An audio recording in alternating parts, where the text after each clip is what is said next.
Salut tout le monde, c'est Baptiste, j'espère que vous allez très bien. Si vous ne me connaissez pas, je suis un web designer et un consultant SEO spécialisé dans WordPress.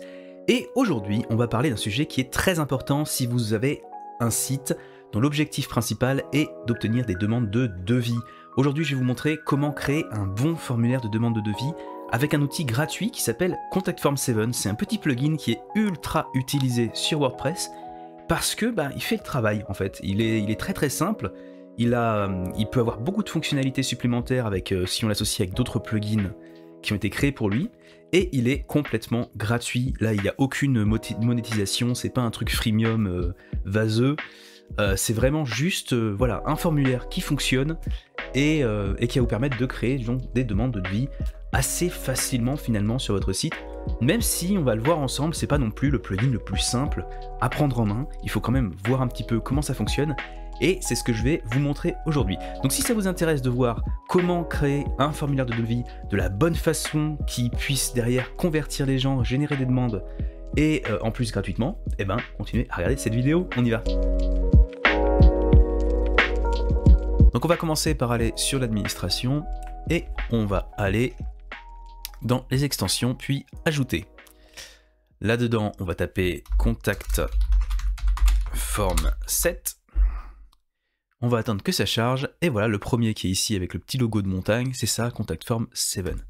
Hop, je clique sur installer, activer, et voilà, on se retrouve avec Contact Form 7 ici, et vous voyez que maintenant, dans le menu de gauche, on a un petit onglet Contact, et dans Contact, vous avez Formulaire de contact. Donc là-dedans, pour l'instant, vous avez juste un formulaire de contact, c'est un formulaire tout basique avec le nom, l'email, l'objet, le message, et le bouton envoyer. Donc vous voyez, ça se forme comme ça. Il y a un mélange de HTML en fait. Vous voyez que le label, /label, les balises qui sont comme ça, c'est du HTML. Et un mélange de shortcode avec les crochets. Donc en fait, vous allez pouvoir utiliser les petits boutons ici pour générer des shortcodes, donc des champs de formulaire. Et avec le reste, vous allez pouvoir créer du HTML. Donc ce qu'on va faire, c'est qu'on va partir de zéro. Ok. Alors je vais faire simplement dans formulaire de contact, on va aller cliquer sur ajouter. Alors, il y a plein d'autres façons de le faire, on le fait comme ça. Et on va dégager tout ce bazar, bam, et on laisse juste le bouton submit avec marqué envoyer, et on va mettre envoyer votre demande de devis. Ok. Alors, pour une demande de devis, de quoi on a besoin? On va avoir besoin du nom, on va avoir besoin du prénom, donc on va commencer comme ça. On va faire des labels, d'accord? Label, /label. Donc, celui-là, ce sera pour le prénom. Celui-là, ce sera pour le nom de famille. Alors, allons-y. Donc, on met prénom. Donc là, on commence par rédiger un petit peu de HTML. Alors, encore une fois, vous pouvez faire des choses plus simples que ce que je vais faire là, mais l'objectif de la vidéo, c'est de vous faire un vrai bon formulaire de demande de devis. Donc, on va écrire du HTML, ouais, il faut. Donc, ensuite, label, nom, prénom. On va marquer type de prestation, hein. On va imaginer qu'on a plein de prestations, on a 3 prestations différentes, d'accord. Type de prestation, et ensuite, on va encore refaire un label, on va faire expliquez-nous votre projet, d'accord, voilà, et là on aura un champ de texte. Ensuite, ce que j'aimerais faire, c'est étape suivante. Non, il va falloir mettre le téléphone avant ça. Téléphone et email. Donc on va mettre ici téléphone. On va mettre ici email. Et du coup, donc on a prénom, nom, téléphone, email, type de prestation, expliquez-nous votre projet. Et on va finir par prochaine étape. Et ça, c'est une petite astuce que j'ai appris au fil des années. Que c'est très intéressant de faire ça. Alors, prochaine étape, ça va donner le choix entre deux choses. Ça va donner le choix entre prochaine étape, vous souhaitez qu'on vous rappelle pour discuter de votre projet, pour avoir des conseils en direct, etc., pour avoir quelqu'un au bout du fil, quoi, pour discuter directement. Ou alors, vous souhaitez juste avoir une estimation, et dans ce cas-là, on vous fait un devis complet. Ou alors, vous souhaitez juste avoir une rapide estimation du prix pour savoir si, grosso modo, ça rentre dans le budget. Parce qu'on va avoir deux types de personnes qui vont demander un devis. On va avoir les gens qui ont déjà le projet là, ils sont dessus, ils ont vraiment besoin d'avoir des conseils d'un expert, donc c'est les clients idéaux si vous voulez, et le client idéal il a besoin tout de suite rapidement de son devis, du conseil du professionnel et tout. Mais il y a l'autre profil qui est celui qui est juste en train de regarder, voilà, combien ça coûterait pour le faire un jour, potentiellement peut-être. Et le truc à ne pas faire, c'est de les traiter de la même façon. Le mec qui a juste envie vite fait d'avoir un prix et qui a pas envie de discuter avec le professionnel et tout, l'appeler, ça va être c'est souvent un calvaire parce que le gars il vous répond mal, il est désagréable au téléphone, vous voyez que vous l'emmerdez, donc c'est vraiment pas intéressant. Et en plus de ça, si vous prenez le temps de traiter de la même façon les deux profils, vous allez perdre une tonne de temps à traiter des gens qui en ont rien à faire, comme si ils avaient vraiment besoin de la chose. Donc l'histoire de la prochaine étape, c'est vraiment une astuce que j'ai trouvée moi sur mon site, qui marche très bien. Ça permet de trier entre les gens qui sont vraiment intéressés par votre service et les gens qui ne le sont pas. Donc on va continuer. Du coup, maintenant qu'on a notre CSS, notre HTML, on va pouvoir commencer à insérer des balises. Donc pour insérer des balises, nous allons faire juste après chaque label, comme ça, on va créer les bonnes balises. Donc ici pour commencer, on a le prénom. Donc on va mettre une balise de texte, on va l'appeler prénom, on va faire que c'est un champ obligatoire, et on va pas mettre de champ par défaut, ni quoi que ce soit. On va laisser ça comme ça. Ouais, on va laisser ça comme ça tout bêtement. Ok. Ensuite, on va continuer. Le prochain, c'est le nom de famille. Donc, on va mettre nom. Alors, encore une astuce. Marquer nom de famille. Comme ça, les gens, ils se plantent pas entre nom, prénom. Ça m'est arrivé régulièrement hein, sur mes formulaires de devis. Quand je mettais prénom, nom seulement, les gens, ils intervertissaient régulièrement les trucs. Donc là, ce sera nom de famille, histoire que les gens, ils soient vraiment... Il n'y ait pas d'amalgame. Hop, on va faire ça comme ça. Ensuite, nous avons téléphone. Donc ici, pour le coup, on va choisir le champ téléphone. Donc on va marquer téléphone, histoire d'être bien. Voilà. Champ obligatoire, oui. Alors vous remarquez hein, que vous pouvez aussi écrire directement les trucs, c'est pas très compliqué, vous voyez là. C'est les crochets, il suffit de mettre étoile si c'est obligatoire ici, et c'est tout. Ensuite email, on va continuer. Hop, email. Obligatoire, oui. On laisse juste email, il n'y a pas besoin de faire des trucs de fou. Type de prestation. Alors là, pour le coup, le type de prestation, on va faire en sorte que ce soit un menu déroulant. Donc on va mettre des options, je sais pas moi, on va imaginer qu'on est un électricien, d'accord? Donc on va mettre rénovation électrique, on va mettre installation neuve, et on va mettre dépannage, d'accord? Et pourquoi pas on en rajoute une intervention urgente. Intervention, on va mettre dépannage en urgence. Dépannage en urgence. D'accord, ce sera pas le même tarif. C'est-à-dire que là, typiquement, voilà, le mec, on va se déplacer le soir après le boulot, en urgence, et du coup ça coûtera plus cher. Insérer la balise. Donc voilà, on a une liste déroulante. Expliquez-nous votre projet, donc là ce sera juste une zone de texte. Et on va l'appeler projet. Champ obligatoire, oui. Là, typiquement, j'ai oublié de mettre le champ obligatoire ici. Donc ce que je fais, c'est que je rajoute un bidule ici. Ah, j'ai aussi oublié de mettre un truc. C'est insérer un choix vide comme première option. Donc ce que je vais faire, c'est que je vais cliquer ici. Je vais copier ça, inclus de blanc. Et je vais le coller ici, inclus de blanc. Ok? Comme ça, là j'avais oublié, donc j'ai juste modifié le shortcode que j'avais déjà généré. J'aurais pu le régénérer de zéro, mais pour aller plus vite, je l'ai juste modifié. Ensuite, nous avons la prochaine étape. Alors là, la prochaine étape, c'est ce que je disais tout à l'heure. On veut pas des cases à cocher, on veut des boutons radio, c'est-à-dire que la personne ne pourra cocher que l'un ou l'autre. Donc, radio, on va mettre prochaine étape.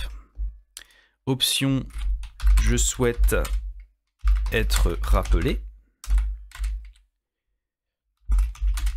Pour obtenir un devis précis et des conseils. Ou en deuxième, là je vais à la ligne, je souhaite juste une rapide estimation du prix par email. Voilà. Entourer chaque élément avec un libellé, non, pas besoin, mettre le libellé puis la case à cocher. On va laisser ça comme ça pour l'instant, on verra. Ça fait longtemps que j'ai pas tripoté à ce truc-là, donc on verra si ça fonctionne comme il faut. Donc maintenant on a ça qui est fait. On va donner un nom comme un formulaire, donc demande de devis. Oh, j'avais oublié de faire ça. Et on va cliquer sur enregistrer. Alors maintenant ce qu'il nous dit c'est que, ah attention, dans le truc email, il y a un problème, parce que bah, forcément on n'a pas configuré l'email que ça va envoyer. L'objectif c'est que le formulaire il envoie un email avec toutes les informations qu'il faut. Donc, premièrement, pour qui est envoyé l'email? Donc il s'envoie à l'administration du site. Donc ça va, en général vous n'avez pas à le changer. Si vous voyez que vous ne recevez pas l'email, vous changez ça par votre adresse que vous utilisez actuellement. C'est peut-être pas la même que vous avez utilisée pour l'administration de votre site internet. Maintenant, objet, ici je vais mettre demande de devis. Donc on va laisser site title de prénom. Vous voyez, vous mettez les trucs entre crochets, ça va vous mettre les prénoms. Alors, on va même cliquer là-dessus. Ah. Prénom, nom de famille. Voilà, ok. Donc là, comme ça, le sujet, l'objet de mon mail, ce sera, je sais pas moi, bidule d'électricité, demande de devis de prénom Marcel Proust. Ok. Très bien. Ensuite, reply to your email. Alors, your email, il n'existe pas. C'est juste email. D'accord. Ici, vous avez la liste des champs que vous pouvez utiliser. Donc ensuite, prénom. Alors, ce que j'aime bien faire, moi, c'est simplement dégager ce truc et faire nom de famille. Vous voyez, réutiliser en fait le truc. Nom de famille. On va prendre ce truc-là. Nom de famille. Prénom, point.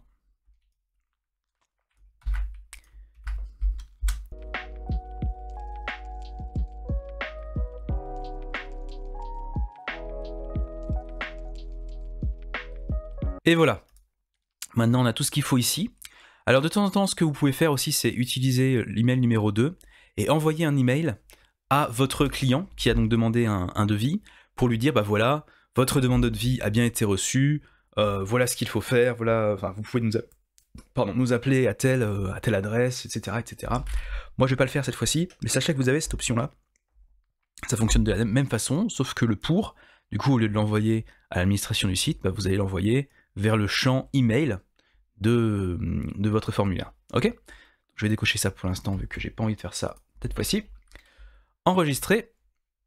Et ensuite, nous allons aller faire un tour du côté de l'intégration de ce formulaire. Donc, pour intégrer ce formulaire, on va copier le shortcode qui a été généré ici. D'accord?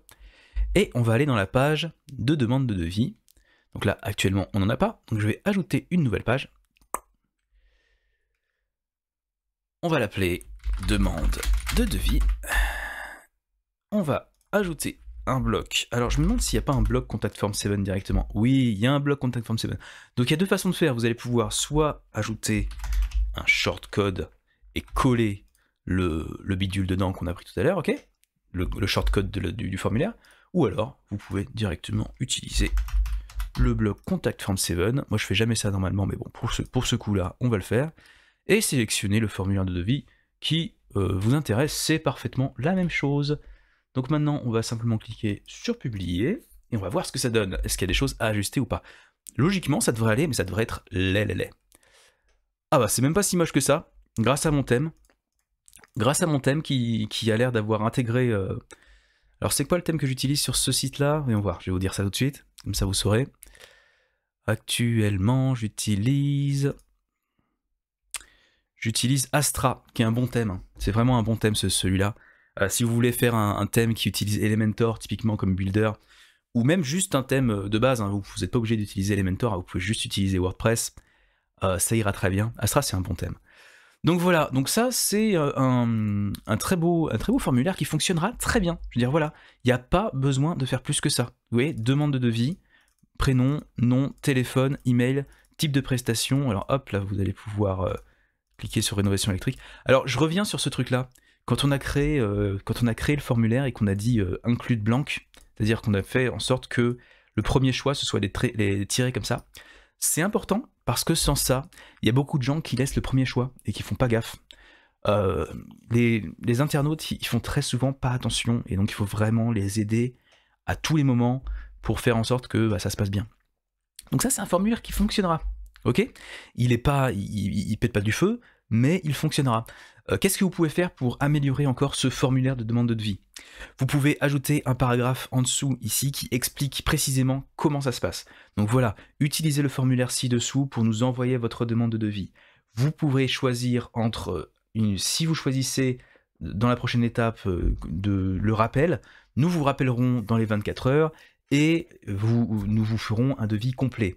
Si vous choisissez l'option de la simple estimation par email, nous vous enverrons une fourchette grossière dans les 24 heures par email. Et vous pourrez ensuite demander à être rappelé si vous souhaitez concrétiser, machin, blablabla. Donc vous pouvez mettre un paragraphe qui explique très très clairement qu'est-ce qu'il faut faire, à quoi s'attendre, etc. Les gens aiment pas l'inconnu, donc il faut leur expliquer tout ça. Et ensuite, en dessous de ça, l'idéal serait d'ajouter quelques témoignages, ok, pour que vous puissiez, les gens ils arrivent ici, ils se demandent ok, mais est-ce que cet électricien, je fais appel à lui ou pas? Je le connais pas, je les trouve par Google, est-ce que machin? Surtout si vous avez un site très simple comme ça qui envoie pas du pâté en termes de crédibilité, il faut que vous mettiez des signes de crédibilité autres que le design, d'accord?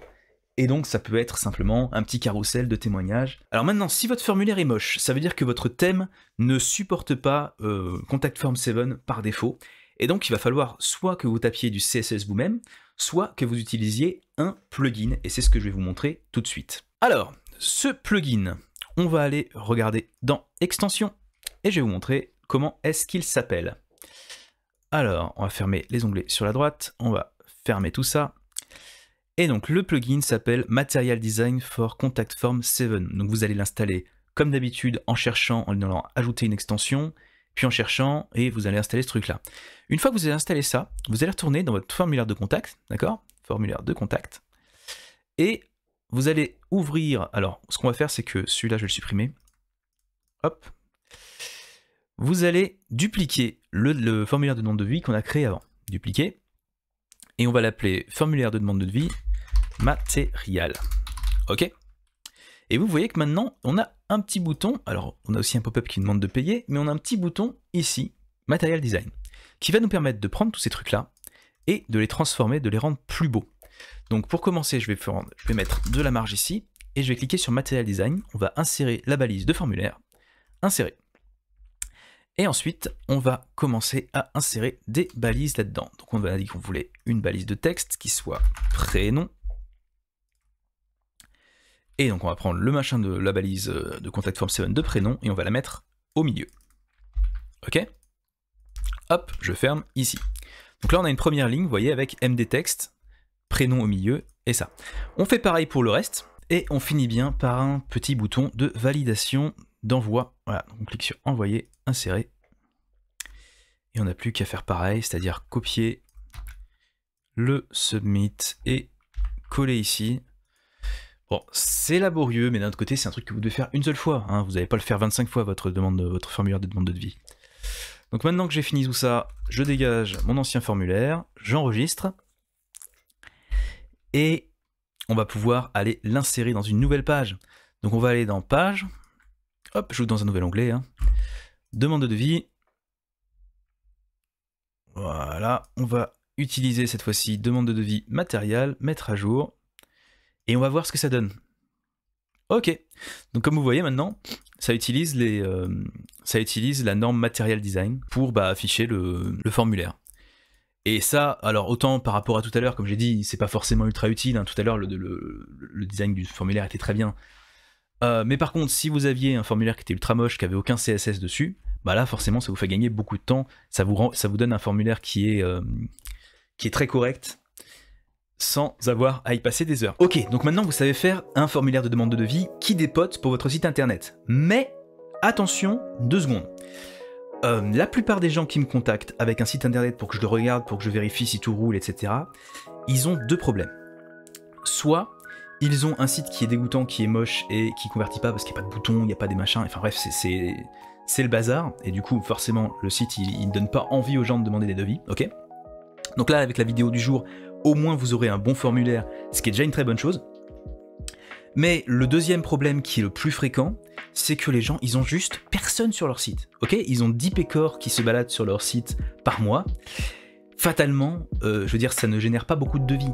Ok, avec 10 personnes par mois sur le site, voire moins parfois. Voilà, il y a quasiment personne sur le site, donc fatalement, il n'y a pas de demande de devis. Et bah, les gens, en fait, déjà, souvent, ils se rendent pas compte qu'il y a personne sur leur site. Et quand ils se rendent compte, ils se disent bah il faut juste que j'attende, ça va venir. Alors c'est faux, ça marche pas comme ça, il y a juste trop de concurrence dans Google pour juste attendre et que le trafic vienne. Aujourd'hui ça marche plus du tout comme ça. Aujourd'hui il faut travailler sur son référencement ou travailler sur les réseaux sociaux ou faire de la publicité pour obtenir du trafic. Dans tous les cas il faut le faire quelque chose, on peut pas juste créer un site et attendre que le trafic vienne. Donc comme je vous le disais au début de la vidéo, moi je suis un consultant SEO spécialisé dans WordPress et je propose des petits audits SEO qui vous permettent de voir, ok, est-ce qu'il y a assez de monde sur mon site? Est-ce que je suis assez présent sur Google? Si oui, bah tant mieux, sinon qu'est-ce que je peux faire pour ça? Ça coûte vraiment pas cher, je vous mets un lien dans la description. Et si vous êtes vous avez un site internet, vous savez pas trop où vous en êtes en termes de visibilité, vous avez envie de travailler dessus mais vous savez pas par où commencer, ne travaillez pas dessus tout seul, voilà. Commencez par passer sur mon site, commandez-moi un petit audit, je prends 1 heure ou 2, je regarde votre site, je l'analyse et je vous envoie un résumé pour vous dire bah, voilà tout ce qu'il y a à faire. Ensuite on peut aussi se parler par téléphone pour réfléchir à tout ça ensemble et je vous aide, en fait je vous aiguille un petit peu sur qu'est-ce que vous devriez faire. Voilà, je vous mets le lien dans la description. Si la vidéo vous a plu, je vous laisse mettre un petit pouce. Si vous voulez voir plus de vidéos dans ce genre là, abonnez-vous, n'hésitez pas et surtout si vous avez des questions, posez-les dans les commentaires. Je vous dis à bientôt, bye bye, ciao.